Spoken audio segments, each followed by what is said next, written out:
tudo bem? Desculpe os nossos problemas técnicos, estamos aqui resolvendo, desculpe o nosso atraso. Muito obrigado pela presença de todos.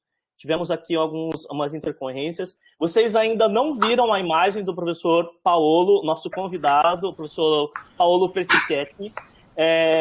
Ele é um convidado ilustre, ele está lá, acredito, em Roma neste momento, e ele vai nos falar...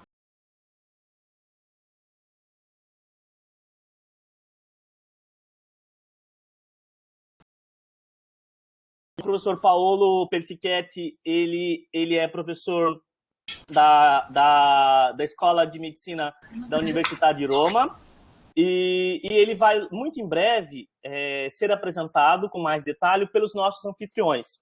E eu gostaria, neste momento, de agradecer especialmente a todos os participantes, mas eu gostaria de apresentar os nossos anfitriões de hoje, que fizeram todo o trabalho por detrás das cenas para trazer esse ilustre convidado para falar um tema muito importante, que é cirurgia plástica. Em nome da Pró-Reitoria de Pós-Graduação em Pesquisa, eu agradeço o professor Alfredo Gagnani por toda a dedicação, mas eu gostaria de agradecer também o professor Elvio Bueno Garcia e o professor Fábio Narras por todo o empenho em estar aqui conosco. O professor Fábio Narras, ele é professor adjunto da Escola Paulista de Medicina, e ele pertence ao corpo editorial dos seguintes periódicos nacionais: o Aesthetic Journal, Surgery Journal, Plastic and Reconstructive Surgery, Global Open, Revista de la Asociación Española de Cirugía Estética Plástica, World Journal of Plastic Surgery, e pertence ao corpo editorial da Revista da Sociedade Brasileira de Cirurgia Plástica. Ele tem experiência na área de medicina, com ênfase em cirurgia plástica restauradora, atuando principalmente nos seguintes temas: cirurgia plástica reconstrutora da parede abdominal e abdominoplastia. Já o professor Fábio Bueno Garcia, ele também é o nosso professor, ele é professor adjunto à disciplina de cirurgia plástica da Unifesp, ele coordena o curso de mestrado profissional em ciência e tecnologia da gestão na regeneração tecidual da Unifesp, ele é médico, ele atua como coordenador do setor de cirurgia plástica pós-bariátrica, e ele tem mesclado atividades de ensino, assistência e pesquisa. Ele ministra as aulas na graduação, na residência, na Liga de Cirurgia Plástica, curso de aperfeiçoamento de pesquisa translacional e pós-graduação da Unifesp. E ele é membro da International Society of Aesthetic Plastic Surgery e membro do Conselho Educacional da International Society for Aesthetic Plastic Surgery. Eu gostaria, em nome da Unifesp, em nome da Pró-Reitoria de Pesquisa e Pós-Graduação, agradecer aos anfitriões. Hoje será um momento de bate-papo, então vocês podem utilizar, as pessoas que estão assistindo, podem utilizar o chat que tem aí, vocês podem enviar as perguntas. Felizmente, o nosso professor Paolo, ele fala português, o idioma de hoje vai ser um português italianizado, mas eu acredito que a gente vai conseguir. E, professor Paolo, depois, por favor, ao final, a hora que terminar a sua apresentação, em que começar o debate com os nossos anfitriões, o senhor pode tentar reposicionar a sua câmera após para a gente ver o seu rosto e a gente poder fazer uma conversa mais pessoal. Então, eu deixo, então, o espaço agora para os anfitriões para eles apresentarem o webinário, e agradeço muito, em nome da própria GPQ, ao professor Fábio e ao professor Elvio. Muito obrigado. Bem, muito obrigado para vocês todos pela paciência, para superar os problemas técnicos. E antes de começar, queria agradecer a professora Lídia Massaco Ferreira, que fez para mim esse graditissimo convite, que me honra muito. E eu gostaria de compartilhar com você esse tema da ginecomastia, que todo mundo conhece, que ela pode ser vera ou falsa. Quer dizer que a mama pode ser de glândula ou mista, porque pode ser glândula, gordura e os dois combinados. Aqui botamos como estátua desse arquiteto que se chamava Imiuno. Ele era um pouco gordo, como pode ver, tinha uma bonita ginecomastia bilateral, mais ou menos simétrica. Ele era o arquiteto que construiu a pirâmide de Giza. Se damos uma olhada na publicação da ISAPS, vamos ver que entre as 5 maiores cirurgias que se fazem no mundo, no homem, a ginecomastia ela é em primeiro lugar. E isso é muito interessante, porque, de realidade, uma ginecomastia é muito feia especialmente em um país como o Brasil e mesmo a Itália, onde todo mundo vai na praia, e desse jeito uma ginecomastia é muito difícil de disfarçar. Não é uma coisa que um homem que tira a camisa para tomar banho pode, de uma forma ou outra, poder esconder. Impossível. Aqui eu botei uma outra estátua de outro egício, esse se chama Akhenaton. Ele era um faraó muito debatido, muito discutido, porque parecia como tiver várias síndromes, mesmo pode ser uma síndrome de Klinefelter ou uma craniossinostose, mas ele tinha um aspecto um pouco diferente. Era muito grande, muito alto e tinha também ginecomastia. Esse foi introduzido, esse termo de diagnosi, foi introduzido da Galeno, antes de Cristo, e se foi descrito como uma mama maior do normal, simmétrico ou asimmétrico, no homem, e tirando e fazendo histológico, essa glândula pode ser glândula e gordura juntas, mas de toda forma o que mais preocupa a pessoa que tem a ginecomastia é a sua aparência física, que não é do homem, mas mais da mulher. Antes de fazer algum tratamento sobre uma ginecomastia, temos que fazer um correto diagnóstico e vamos pesquisar vários hormônios e especialmente onde esses hormônios podem ser produzidos, que são os testículos e o surrene. Na anatomia normal do homem, o que seria ideal, como pode ver nesse desenho, que é muito difícil de chegar nesse ponto. Hoje em dia, muitas pessoas estão fazendo academia para melhorar a aparência física, mas com a problemática da pandemia, todas as palestras aqui na Itália são fechadas. Mas esse é somente para ter uma ideia de qual poderia ser a forma, a posição, o volume de uma mama masculina. E o que é bem diferente da mama feminina. A posição da areola está muito mais alta, está muito mais lateral e está muito perto do músculo grande peitoral. Como pode ver aqui, formas de ginecomastia tem várias, sempre tem classificação na medicina. O que a gente segue e que achamos muito válida é a classificação de Simon, que foi descrevida há muitos anos atrás, e que faz uma classificação sobre o volume junto com a posição da mamilo e areola, que seja ela normal, um grau de ptosis moderada ou um grau de ptosis mais severa. Com isso, aumentar do grau de ptosis aumenta a dificuldade do tratamento da ginecomastia. O que acontece hoje na sociedade desenvolvida, que muitas pessoas têm esse que nós chamamos obesidade mórbida. E essa obesidade mórbida, como pode ver aqui, esse é o nosso paciente que mandou para a gente essa fotografia de quando ele era muito gordo, chegou a pesar mais que 200 quilos. Ele faz o mecânico de motoneta, como vê aqui, e uma motoneta nem conseguia levar ele, tanto era o peso. Esse é ele depois de ter feito uma cirurgia bariátrica.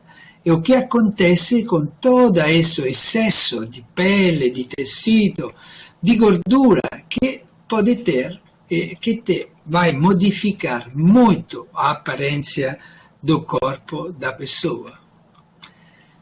a cirurgia bariátrica teve um desenvolvimento enorme nos últimos anos e vai ver que na Itália, assim como nos Estados Unidos, cada ano, esse está no 2018, a última publicação que eles fizeram, cada ano todas as proceduras de cirurgia bariátrica nos Estados Unidos são mais ou menos 252 mil, que é muita coisa. Como fazer para entender qual a melhor metódica de tratamento da ginecomastia, especialmente depois que a pessoa foi obesa, foi de obesidade mórbida? A gente fez um trabalho utilizando o Body Q. Esse Body Q é um questionário, está muito utilizado no mundo inteiro, tem vários, Breast Q, Body Q, Face Q, isso. E a gente, como grupo, nós fizemos a avaliação para a Europa e para a Itália. Então, temos muita prática com esses questionários que nos ajudam muito para ver qual é a satisfação do paciente antes e depois da cirurgia. Então, fizemos um trabalho como esse, onde incluímos no estudo somente as pessoas que perderam mais que 30 quilos, com uma ginecomastia severa bilateral, que tinha pelo menos 2 anos de follow-up e que conhecia bem a língua italiana, e eles conseguiram assinar o consenso informado. Tiramos desse estudo todos os outros que não estavam dentro desse padrão. Então, estudamos isso e utilizamos alguma instrumentação para a estatística e também para a avaliação dos números. Então, os pacientes foram divididos em 2 grupos. Os pacientes que foram operados no grupo 1 solamente por meio de uma cicatriz circumareolar e os outros que fizeram uma cirurgia com uma cicatriz inframamária. E isso foi comparado nas várias ocasiões. Então, desse grupo, a gente selecionou nessa época 477 surgical procedures, solamente 70 pacientes foram incluídos no estudo, solamente 52 no grupo 1 e 18 no grupo 2. Vou lembrar que no grupo 1 só tem cicatriz circumaleolar, no grupo 2 cicatriz inframamária e periareolar e circumareolar. Nós tivemos que fazer uma revisão cirúrgica em 16 pacientes do grupo 1 e em 2 pacientes do grupo 2. Isso teve validades estatísticas. Como vê, os pacientes que tiveram que botar mão de novo, que reoperar, foram no grupo 1, especialmente por um excesso da pele, depois da correção da ginecomastia. Algum teve a patologia da cicatriz, ou a deiscência da cicatriz, mas o que estava mais, foi mais operado foi um excesso de pele residual à operação. Como vê aqui, a satisfação, por meio de todas essas perguntas, estava mais nos pacientes do grupo 2 que do grupo 1, mesmo que estiveram mais numerosos. E com isso, nós vimos que tem, como vê, toda a significação estatística esta nossa comparação. E como esse foi o impacto na psicologia da pessoa, sempre o grupo 2 teve uma maior satisfação psicológica depois da cirurgia que o grupo 1. E mesmo como o resultado estava mais satisfeitos os pacientes do grupo 2 que aqueles do grupo 1. E isto também para a imagem do corpo das pessoas que foram operadas. Todo mundo estava mais satisfeito da parte do grupo 2 que do grupo 1. Então aqui vocês podem ver, esse é um grupo 1, pré-operatório, pós-operatório, o resultado para a posição da areola e como ele conseguiu emagrecer depois dessa cirurgia, muito bom, mas teve também um excesso de pele no polo inferior da mama, muito difícil de resolver. Por contra, no grupo 2, onde a gente fez uma cicatriz circumareolar e uma cicatriz no sulco submamário, vai ver que esse paciente estava mais satisfeito. Mas mesmo assim, o que eles se queixavam mais era que a forma do peito, a forma da mama, a forma do tórax, melhor, não era tão masculino. Por isso, a gente foi olhando o que podia fazer para melhorar a forma dessa mama, a masculinidade da mama depois do tratamento da ginecomastia. Então, fomos olhar nas perfurantes da artéria intercostal, do pedículo intercostal. Temos 3 distritos, posterior, lateral e anterior, como todo mundo sabe. Como vê aqui, o anterior, nós estudamos isso porque fizemos um trabalho para mulher, mas como vê, esse retalho que é baseado nas perfurantes anteriores tem uma grande possibilidade de movimentação e com isso nós temos um tecido que podemos levar de um lugar para outro bem vascularizado que consegue, pode ser, aumentar a masculinidade do nosso paciente. Così como o anterior, mesmo o lateral. Então, esse é o lateral, que a gente pode avançar e suturar por baixo do grão peitoral, e o anterior pode avançar e suturar por cima do grão peitoral. Então, com esses 2 retalhos, nós conseguimos, ao mesmo tempo, de aumentar a projeção do músculo peitoral, de fazer uma ancoragem dos tecidos que estão para baixo, para cima. Então vamos levantar o excesso de cute, de pele, e vamos dar a essa pele a possibilidade de melhorar a forma do tórax masculino. A gente publicou alguma coisa sobre isso e qual a indicação melhor? Que tem um grado de ptose importante, muito severo, que tem um excesso de pele muito importante, que temos, como sempre temos, depois de uma operação bariátrica, uma pele anelástica com estrias, onde tem uma descendida também do abdômen superior, na parte anterior, na parte lateral, e a coisa mais importante, que operar pacientes que têm uma ideia que depois da cirurgia possa melhorar, mas não tem ideia de modificar completamente o corpo dele. Então, nós ao começo fomos lá procurando todas as perfurantes.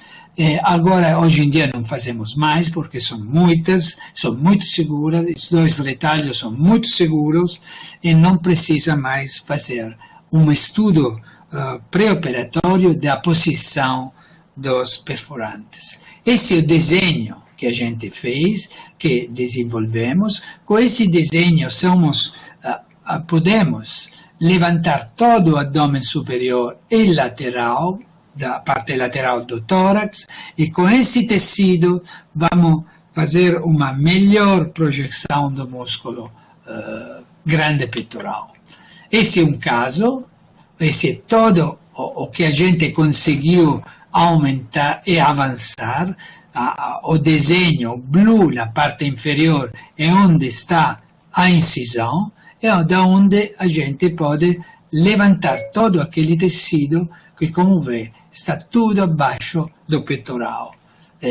A mamilo e a areola está bem abaixo do peitoral, e vede onde o desenho deveria ser idealmente o mamilo e a areola. Aqui entra o intraoperatorio, na parte di direita vê o grande peitoral que foi levantado.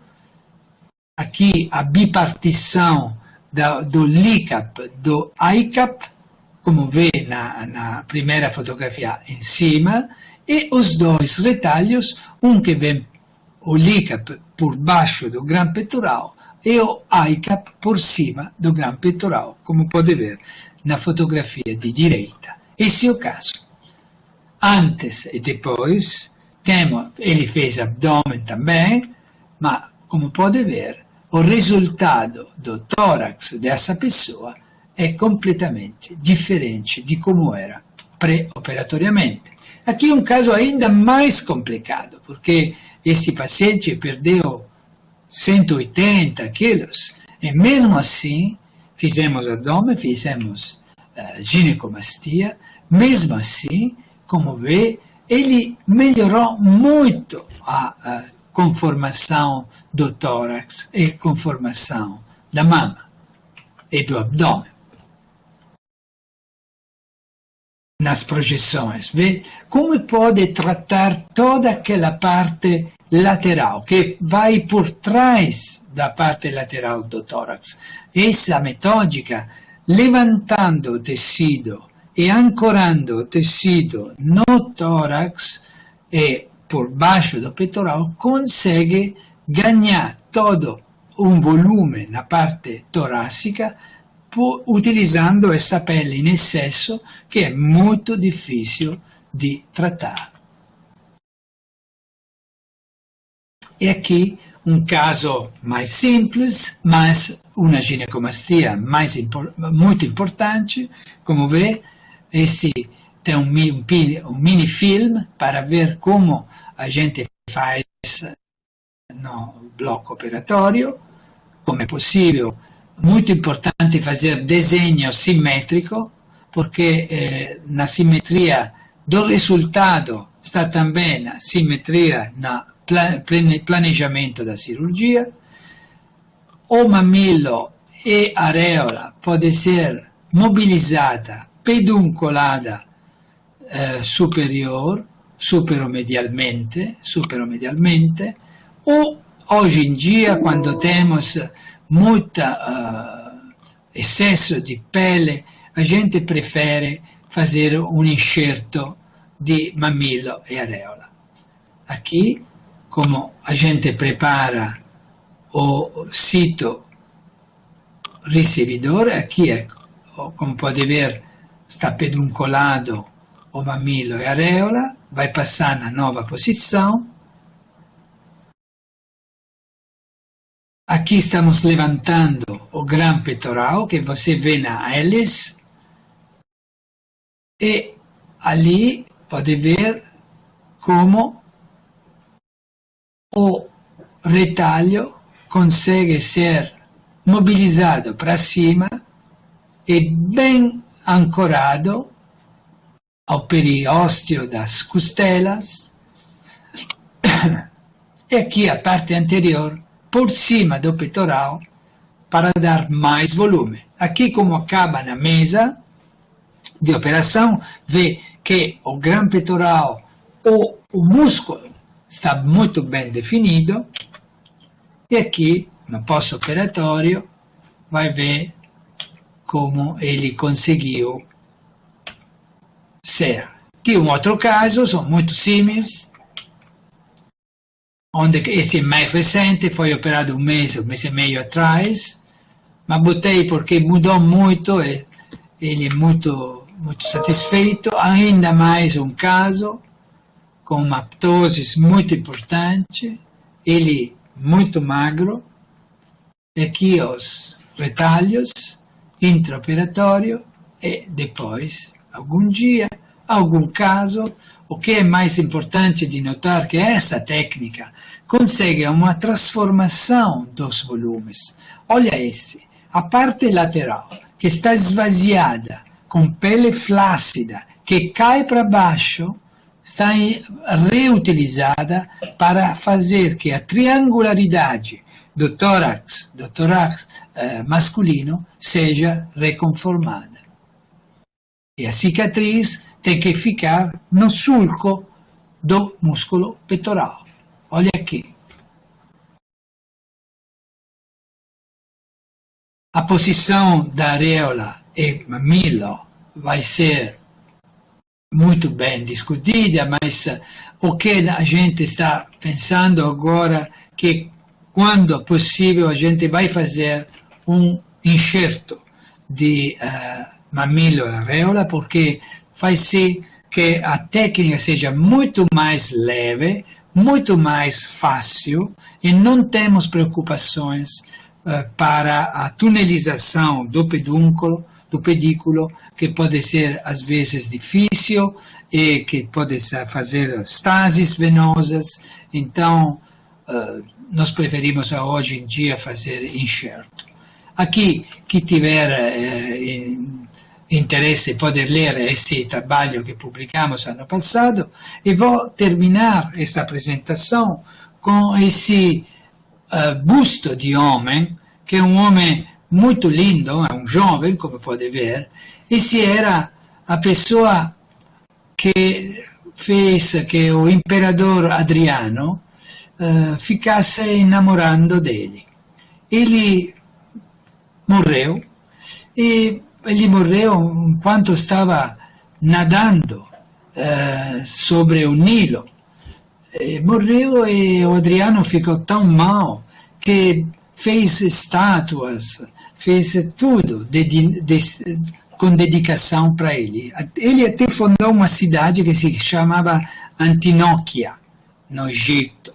Mas essa é a forma da mama que todo mundo gostaria de ter, que é muito difícil de obter, ou é geneticamente está predeterminado, ou é muito difícil, precisa fazer muita ginástica, mas que podemos dar um contributo, mesmo nos pacientes mais gordos, que foram gordos e pós-bariátrico, com essa técnica conseguimos fazer muito parecido, com cicatrizes, mas muito parecido. E aqui o grupo, cumprimentamos todos vocês e agradecemos pela atenção.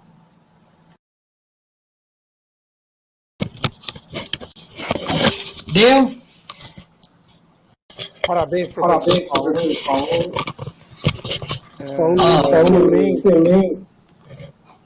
Espera aí que vou... Queria segurar de novo e eu gostaria de para você. Não vejo nada. Aqui. E agora você está vendo? Fábio, o áudio não está muito bom. O som. Ok. Não estava bom o som? Agora está bom. Eu vejo vocês. Ótimo. Não, então eu gostaria de dizer inicialmente que quem era para estar aqui era a professora Lídia, mas ela está assistindo, ela não conseguiu a senha para entrar por algum problema burocrático. Então ela está assistindo, ela assistiu a sua apresentação e com certeza ela gostou tanto quanto eu e o Elvio, né? E ela tinha nos colocado aqui, tanto eu quanto o Elvio, que nós somos os responsáveis pela parte de contorno corporal da universidade. E o Elvio tem bastante experiência com pós-bariátrica, eu no abdômen.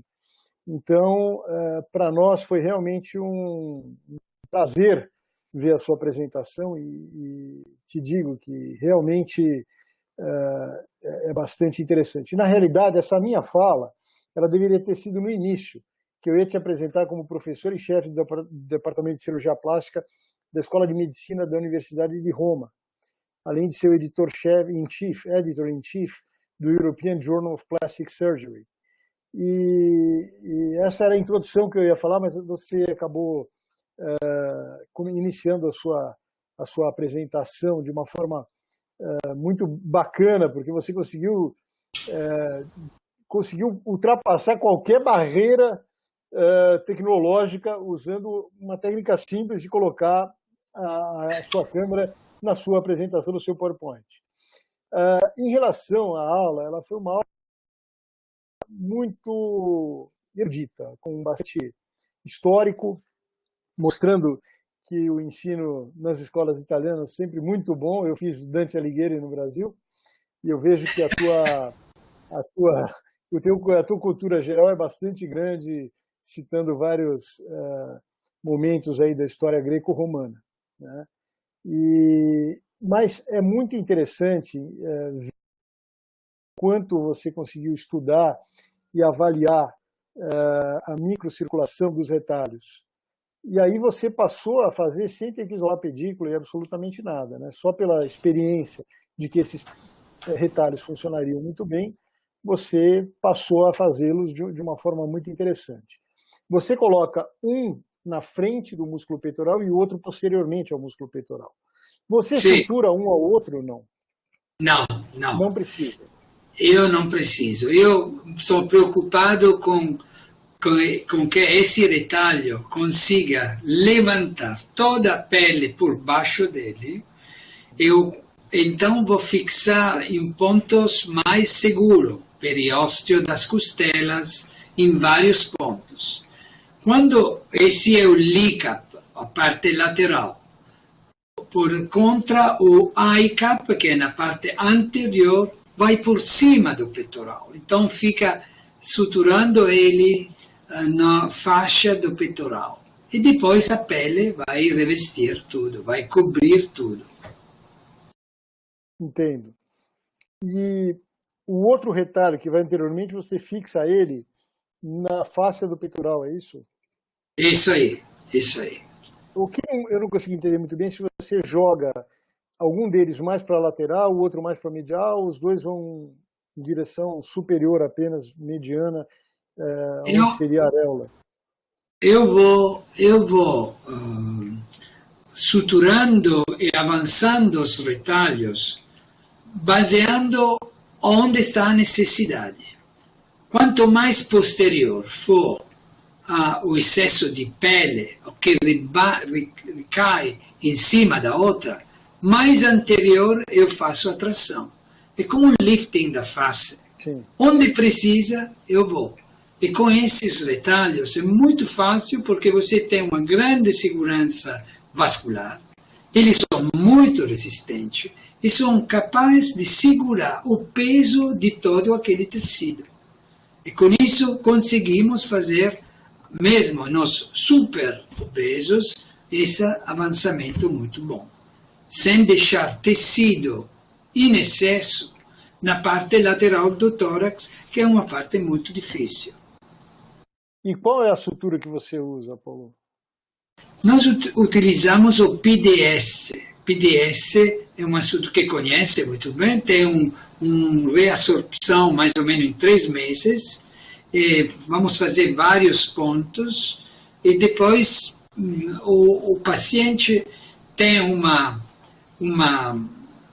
cintura, como um corseto, uma coisa elástica que tem parado tudo, cicatriz, tudo o restante, de uma forma que a cicatriz que vai se generar vai fixar tudo e não temos recidivas nesse caso. E Paulo, você chega a usar alguma sutura do tipo de fixação que a gente chama em inglês de quilting suture? Você usa isso? Não usamos porque a gente não descola embaixo dos retalhos, do abdômen. Então vamos solamente quando um paciente teve uma obesidade mórbida, tem tecidos muito laços, você sabe muito bem. Então não precisa descolar, ele avança sem descolamento. E essa é a grande força desses retalhos, que não solamente são suturados no periósteo e tudo, mas mesmo que tudo embaixo está já ancorado nos tecidos, não precisa fazer mais. Ótimo. Eu vou passar a palavra para o professor Elvio Bueno Garcia, para que ele possa dar algumas opiniões e discussão. Elvio, por favor.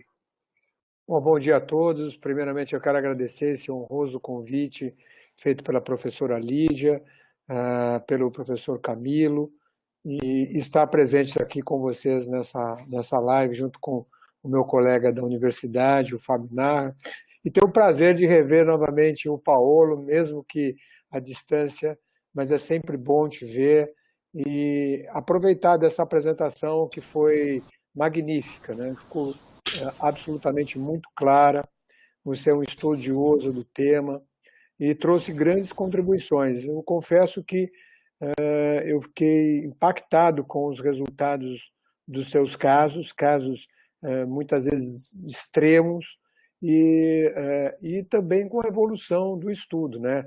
Aí com as contribuições históricas, lógico que foi muito bacana de ver essas correlações, mas realmente os casos são muito bons e essa evolução que você apresentou do seu estudo eu achei extremamente interessante, porque, na verdade, o obeso mórbido é um paciente hoje cada vez mais frequente na área, vamos dizer assim, que está ampliando a área de atuação do cirurgião plástico, porque a obesidade não para de crescer, a cirurgia bariátrica é o tratamento da obesidade mórbida, e esses pacientes começaram a crescer nos ambulatórios e consultórios de cirurgiões plásticos, porque eles acabam sendo pacientes candidatos a vários procedimentos. Então, até do ponto de vista de mercado de trabalho e da atuação do cirurgião plástico, isso se ampliou bastante nos últimos 15 anos,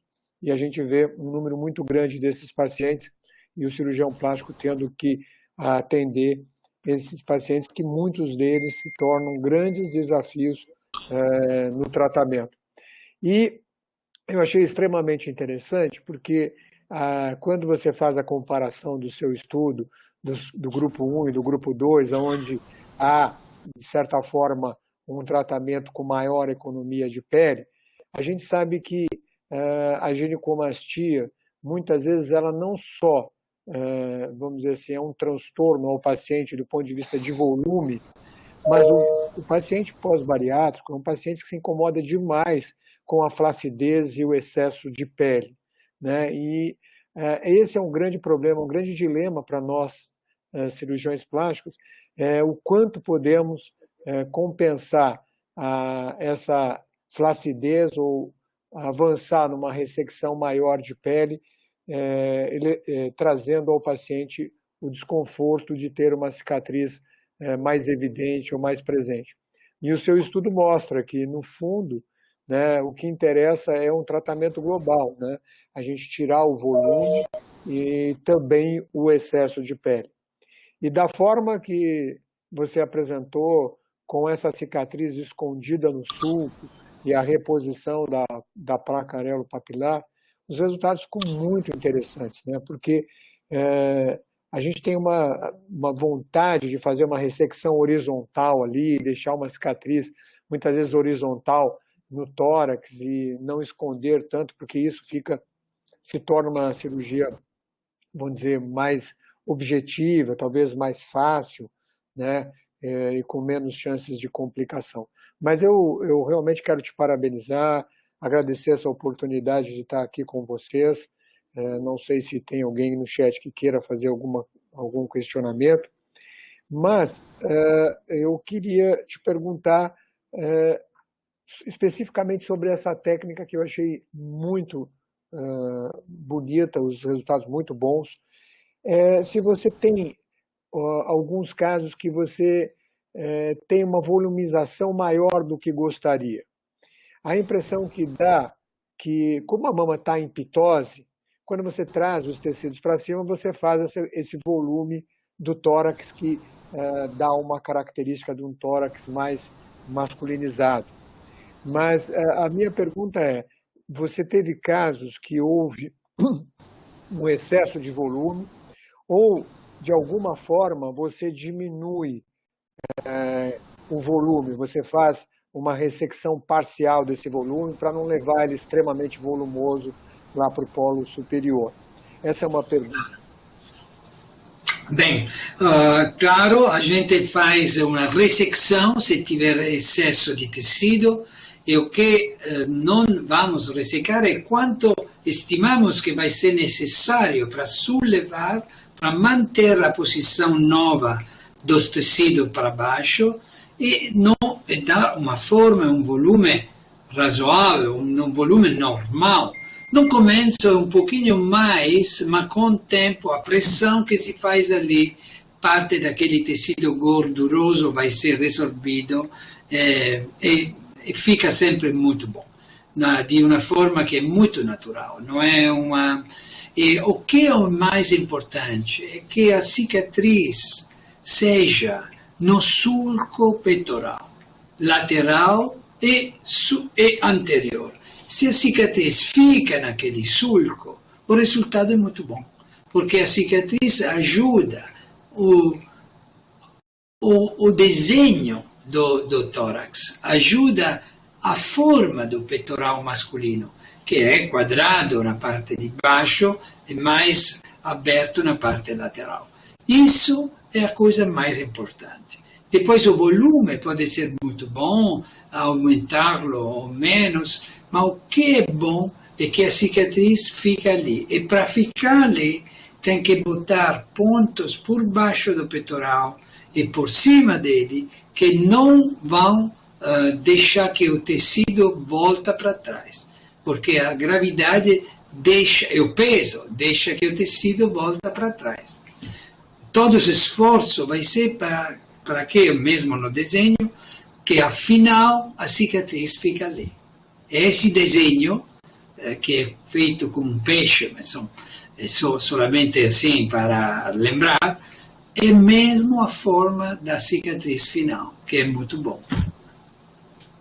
Sobre a viabilidade da placa areopapilar, você teve algum caso de sofrimento, alguma coisa que possa ter comprometido esse pedículo na evolução dos casos do grupo 2? Claro que tivemos. Ao começo a gente não passava... A gente está acostumada sempre a fazer pedículo superior para redução de mama. Nós todos fazemos isso. Então, com esse na cabeça, pode mobilizar a placa areolomamilar onde você quer, mas às vezes, mesmo que é muito mais lateral, esse areola e mamilo tem que ir de medial para lateral, de baixo para cima. Então não é muito bom. E por isso tivemos algum senho, algum caso de sofrência, algum perdemos no começo, mas agora não estamos fazendo mais pediculado. Estamos fazendo enxerto, que funciona muito bem, pode bem medir a posição. Uma vez que já foi feita a ressecção, então vai botar lá onde está precisando e não temos problemas de necrose, porque reparar um mamilo masculino é mais difícil que reparar um mamilo feminino, porque o masculino sempre está no ar, feminino não, pode botar um maiô de banho e ninguém vê. Ali é mais complicado. Então, agora estamos fazendo enxerto, que funciona muito bem. Podemos fazer a área receptora do enxerto de uma forma elipsoidal. Assim é a forma do mamilo, tem muita literatura sobre isso. E fazemos isso e os resultados são muito interessantes. Eu acredito que sim, porque realmente o enxerto tem sido uma tendência, principalmente nos tórax masculinizados ou nos tórax masculinos, porque você consegue depois achar uma posição ideal, né? Quando você faz esse desenho em peixe, você pode mobilizar tecidos. Se você definir antes aonde você vai colocá-lo, você pode, de alguma forma, na mobilização de tecidos, mudar uma posição que seria o ideal, né? E o enxerto para o homem não tem nenhum inconveniente, já que o homem não vai amamentar e todas essas questões, né? Essa é uma tendência que a gente vê que nas apresentações aqui da Unifesp, da disciplina de cirurgia plástica, um dos nossos colegas, o Dr. Adriano Brasolin, tem feito muita cirurgia de transgênicos, né, de pacientes que são transgênicos, que vão fazer essa amputação da mama feminina para torná-la masculina, e a preferência é realmente pelos enxertos, pela chance de ter uma resolução estética melhor. Mas, sem dúvida nenhuma, é muito interessante e livre dessa possibilidade de necrose, né? Fábio, você tem alguma colocação, Fábio? Como é que você faz essa mama masculina? Então, você enxerga, você faz retalho, você faz eu acho que o cicatriz enxerto horizontal? ele tem uma grande vantagem, eu acho que você tocou bem nesse assunto, porque duas questões, né? Uma delas é que quando o paciente está deitado, você não tem uma tração tão lateralizada. Esses pacientes perderam muito peso. Se você faz um retalho, na hora que ele fica de pé, a tendência é que vá para o lado, né? Então, fazer o enxerto, principalmente no caso que você tem um retalho, esse retalho vai acabar tomando para o lado, um retalho pediculado na pele da axila, ele vai acabar tendendo a lateralizar. Então, eu acho que o enxerto é muito melhor. Eu tenho feito assim. Claro, concordo. Eu realmente fiquei impactado com a sua apresentação. Ela está muito clara, ela está embasada em estudo científico. Eu creio que foi um momento de grande aprendizado para todos que participaram dessa live. Eu não sei qual é o nosso tempo, se o Camilo puder trazer para a gente aí qual é o tempo da moderação, da discussão, para a gente poder se posicionar. Camilo, a gente tem um tempo, como é que é isso?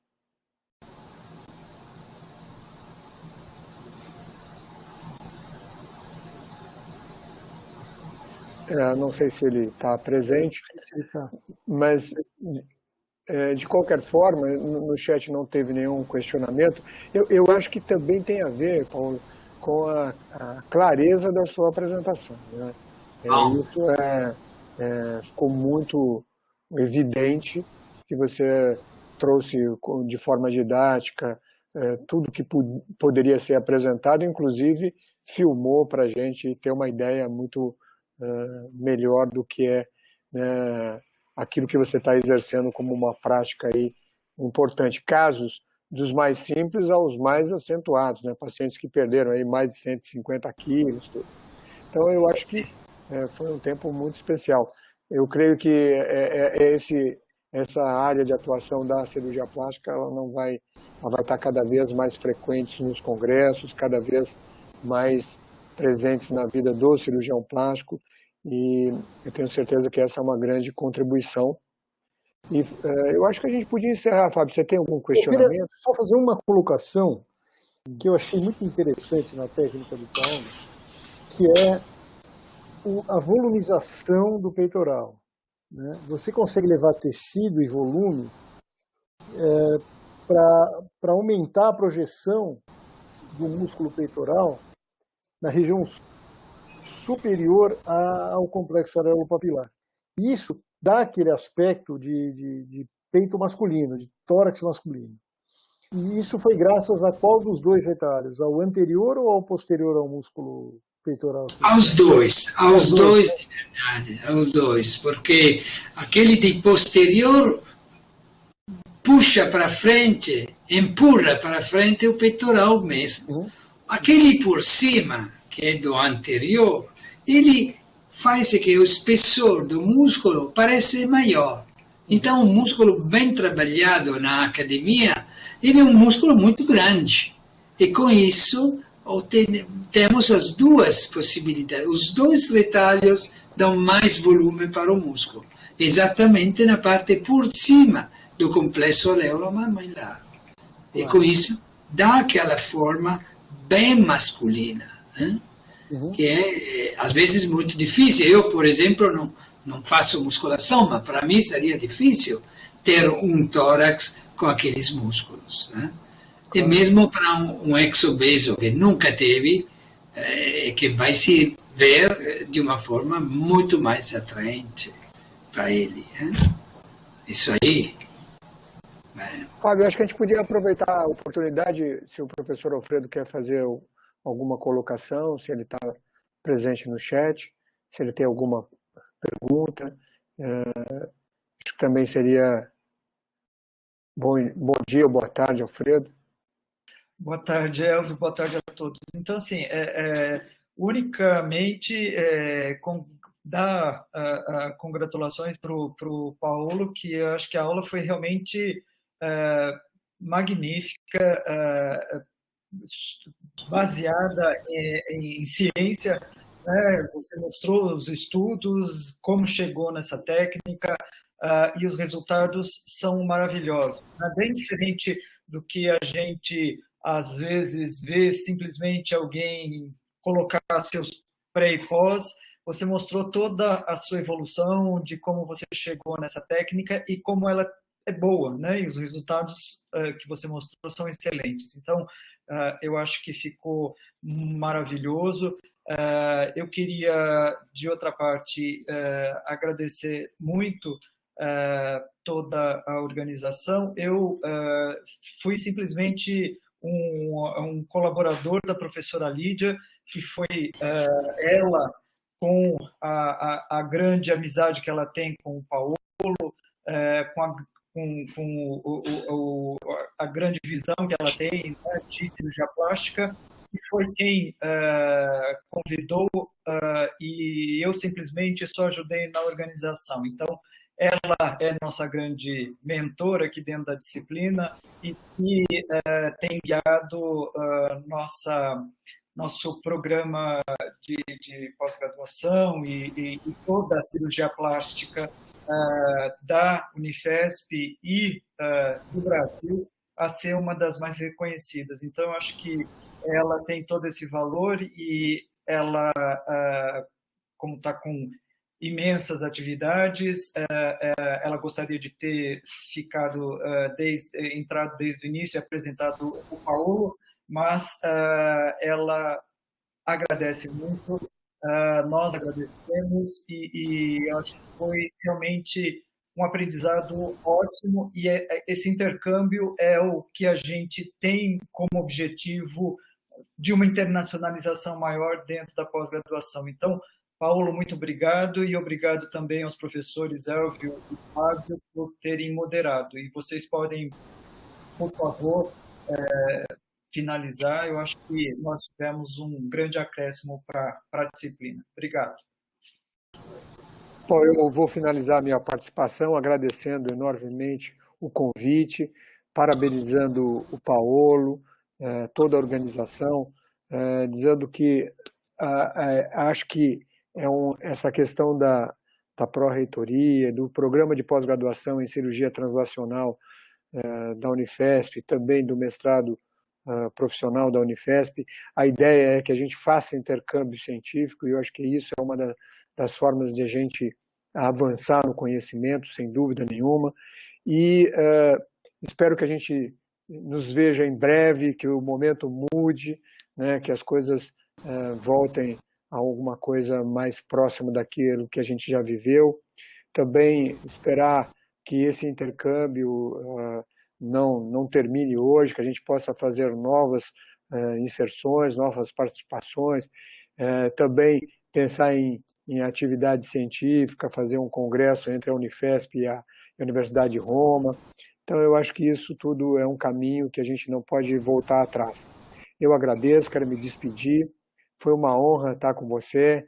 Eu aprendi muito hoje e desejo para você aí um tempo especial nessa nova fase que a gente está vivendo, mas que a gente possa se ver em breve. Um grande abraço a todos. Paulo, nova. Hoje em cirurgia plástica não é fácil trazer informação nova, precisa de bastante estudo, bastante ciência para trazer algo que realmente convença e não seja simplesmente algo que, eu fiz uma técnica nova e criei isso sem ter uma fundamentação científica, né? E você sempre muito voltado à parte científica, ao embasamento científico para qualquer coisa que seja feita de inovação. E dizer mais uma vez que espero que não seja essa nossa integração apenas, que a gente consiga travar pontes maiores na tentativa de intercâmbios e, enfim, congressos, como o Elvio falou, como o Alfredo falou em desenvolver estudos juntos e todas essas questões de integração entre as nossas universidades. Muito obrigado, Paulo. Eu vide a Lídia para a amizade, pelo convite, e fui muito feliz de rever você, mesmo desta forma. O que a gente está sentindo muita falta é, de verdade, os congressos, onde a gente podia compartilhar uma experiência cirúrgica, mas também uma experiência convivial, que está faltando para todo mundo. E isso é uma grande pena. A gente espera que a pandemia vai acabar um dia para o outro. A gente aqui está, todo mundo está vacinado no hospital. Esperamos que com isso estamos um pouco mais seguros, mas não está certo. Então, vamos ver. Eu acho que essa compartilhação, se por via internet, seja mais uma oportunidade para todo mundo, para a gente, para os jovens. E essa internalização hoje é verdade, hoje é realidade. E achamos que com o tempo vai melhorar sempre mais o conhecimento e a amizade entre as pessoas.